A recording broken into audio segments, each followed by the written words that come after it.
it is very tricky to sort of weed through all of the headlines that are coming through. But for the most part, we have seen oil move dramatically higher on Friday. Yesterday, there was a bit of a relief, I guess, because things didn't escalate even further as far as energy infrastructure is concerned.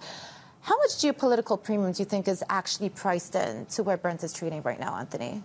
Yeah, I mean, I think this movement in the oil price is all geopolitical premium. So as you see it going up and down, that is going to be what it is. So where we started before this was we were looking at prices around the 60, 65 realm. So, we're talking about roughly $10 higher than where we were kind of last week going into this.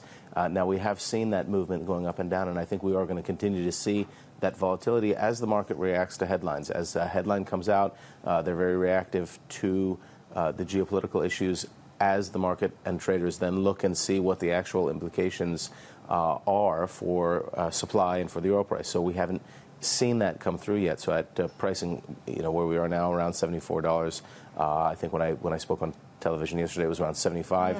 We're not at interruption levels yet. So traders are not concerned about the interruption of supply. We're just kind of reacting on those headlines. We did see that big move higher at the start of trading yesterday on those headlines from the weekend that the first strikes were starting to hit some energy infrastructure. However, that hasn't been the key production or exporting infrastructure that Iran needs. People have been talking about the Trump pump. That expression, I've been reading it a lot in comments over the last couple of days because what OPEC did was bring forward the supply, the production to the market in a way that actually surprised market participants. And now people are saying that if they hadn't done that, then oil prices would be trading a lot higher than where they are right now. Do you think there is perhaps somewhat of a political element to the OPEC Plus decision-making that took place in the run-up to these events? I mean, of course, when you're talking about governments getting together and deciding on these big issues, there is some element of politics in that.